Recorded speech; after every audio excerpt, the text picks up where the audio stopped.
A lot of people that commented on this video said that I needed to watch not just any version of Evolve, but specifically live at the 2023 MTV Music Video Awards. Oh my goodness, look at that thumbnail. That is a great thumbnail.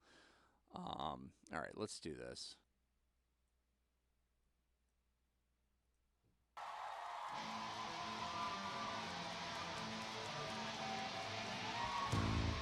Ooh, Octopedal.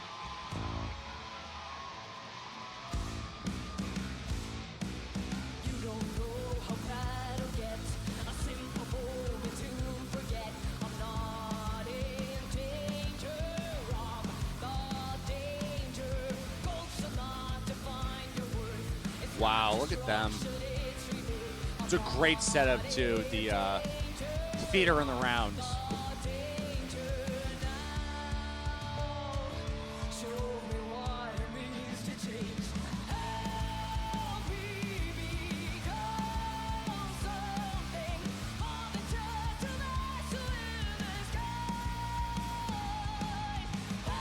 Oh, this is such a throwback. Oh, this is great.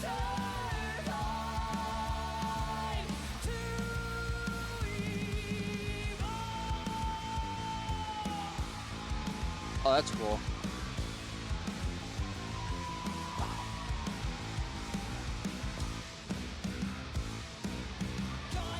This reminds me of like. It reminds, honestly, I'm getting like Breaking the Law by Judas Priest. Their drummer sings. Does every drummer sing?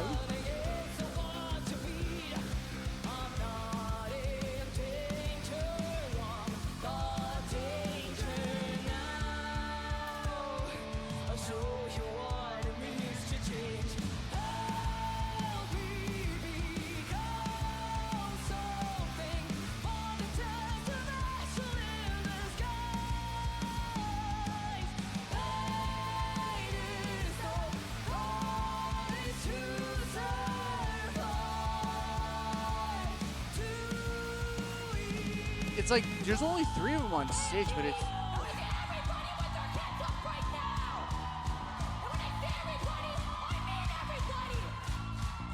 Wow. That's it. Keep them up, keep them up.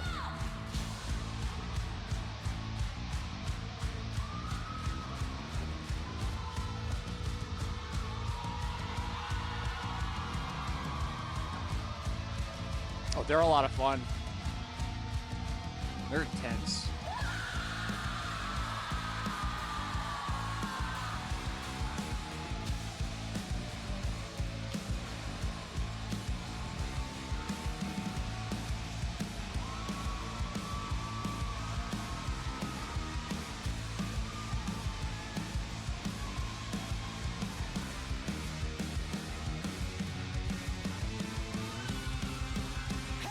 Cool.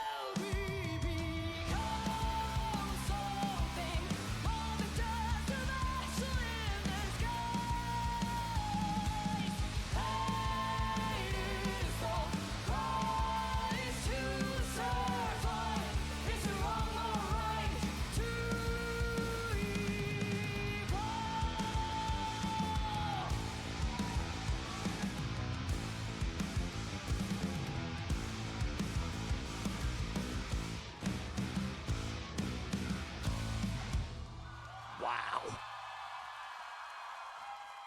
Wow. Wow, that was really good. This would have been a great metal song in like 1989, 1990, maybe even earlier. This had such a like 80s metal vibe to it. It did.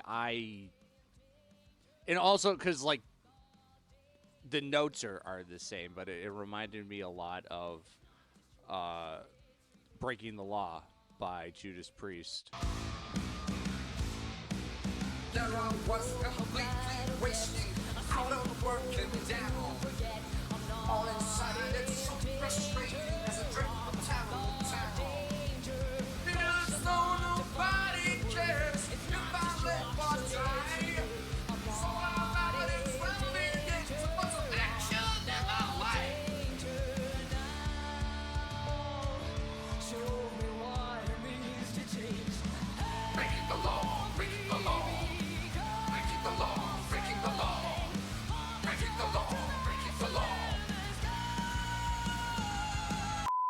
The octave pedal also reminded me of like a CKY song.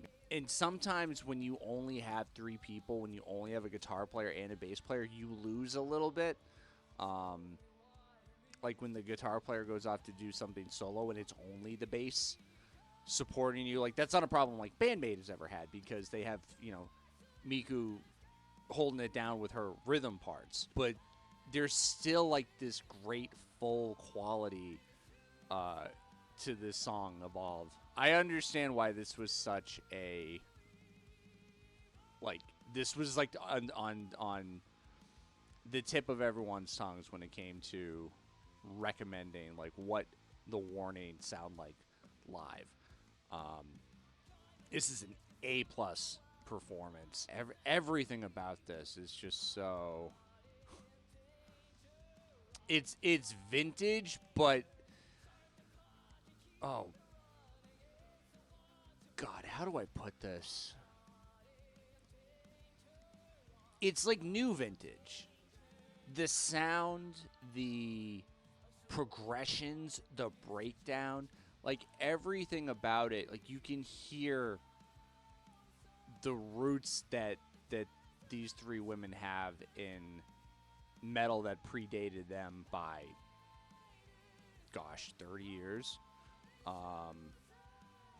even 40. You were never going to see a band that looked quite like them back, when Judas Priest or even like Iron Maiden ruled the world. Like there's, specifically with Daniela, like there are those qualities. She reminds me through her delivery, her style, exquisite enunciation. She does remind me of like watching Rob Halford perform or watching like Bruce Dickinson, like with the intensity and the ferocity in which she sings. And those can only be good things. Like I think it's so cool that, that was the music that, I mean, that's old even for me. I'm older than they are by a little bit, but, when those bands were, commercially relevant and successful, I was, I don't even know if I definitely wasn't born when British Steel came out in 1980, if that's any indication. So I think it's really cool that, this edgier, heavier metal stuff has not only, found its way throughout the globe, but it shaped the life and the upbringing of 3 sisters from Mexico. Like, again, I said this when I was talking about them in the last video that I just did. Like, it's very profound when you kind of just step back and look at it. They're clearly very talented, and they clearly have put a lot of work in. They've been doing this since they were children. So it would be interesting if they had other influences, like what direction their careers would have gone in if they were, maybe playing something else. I don't know. But I think it's really cool that, again, vintage. They got like the reds and the yellows and the black leather and, the aggressive stance and the aggressive playing and the heavy breakdowns.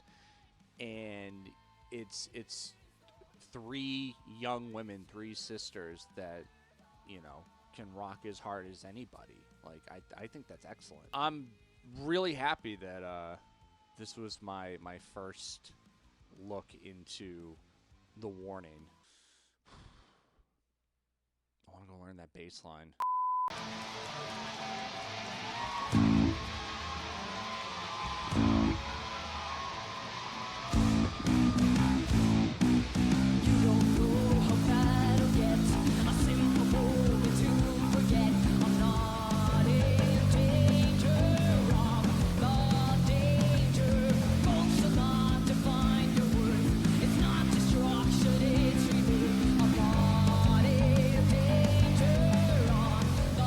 Danger.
this is neat. So somebody commented and said I should look into the interview that Bandmate and The Warning did when it came to their collaboration on Show Them, which I just did. Well, the video went up yesterday. I think I started working on that on like Monday or Tuesday. But they pointed me in the direction of this interview that was done by Billboard Japan. So they're asked, your bands first met when you performed at the Aftershock Festival in California in 2022. Miku responds, yes, we performed on the same day, and the members of The Warning found us and said hi when we were doing an interview there. And they said, quote, let's do something together. And we were like, quote, we'd love to. We hit it off and had a great time. Daniela adds in, I'd wanted to meet Bandmate all day that day. Oh, and Paulina. Bandmate are great musicians, and I've loved them for a long time. To which Akane says, that makes me so happy. We also became really curious about The Warning after our bands joined the lineup at the Aftershock Festival, Poe. They're so synchronized on the same wavelength, it's something we can't imitate. That is high praise coming from Bandmate. Like, Bandmate are so technically interesting, and as somebody that fancies himself as a bit of a guitar and bass player, like, very challenging. So that's a big compliment coming from, like, Misa and Konami, who are two musicians I am just nuts about. The question was asked, what do the members of The Warning find compelling about Bandmate? Daniela says, Japanese rock and the rock you hear in the US and Mexico are the same genre, but they sound completely different. Yes! Oh my god. Well said, Daniela. And I think that is what has led to just my infatuation with the rock and the metal scene coming out of Japan. Alejandra says, Misa also has a different style from mine, and I think her performance is awesome. Yeah, me too. I find it really amazing how she can combine parts where she plays with a pick and parts where she slaps in a song, and it's so fascinating. Tell me how you can play like that. There is stuff to be learned from how these Japanese artists play, and I think that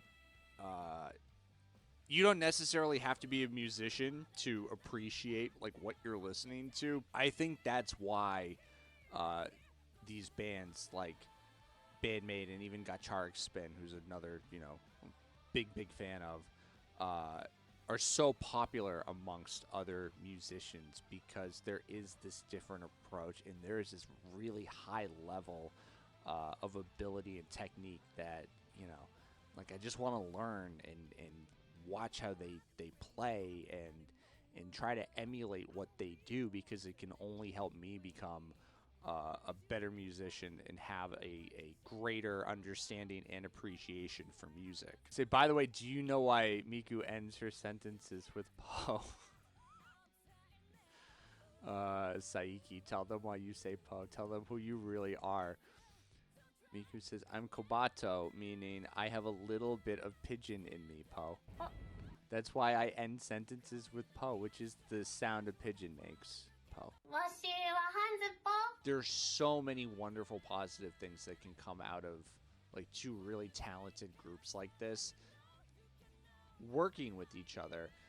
And in the instance of when I was talking about Misa and Alejandra, who I think I said something like they couldn't be any more different, and that was really more for dramatic effect, to make my point in that they are, two different people who come from two different backgrounds that formed this bond over music, and it with them two specifically being bass players. This experience with each other has helped them grow as musicians, and that's one of the hallmarks that I've really enjoyed about Bandmate specifically, is watching how they've grown from how they first started to where they are now.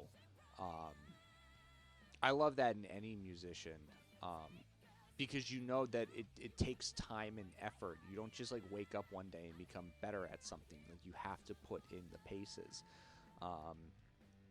I listened to Daniela talk about like all the practice that she used to put in, and how it was helpful, but it was also important to be a live performer because you get different experiences and lessons off of that.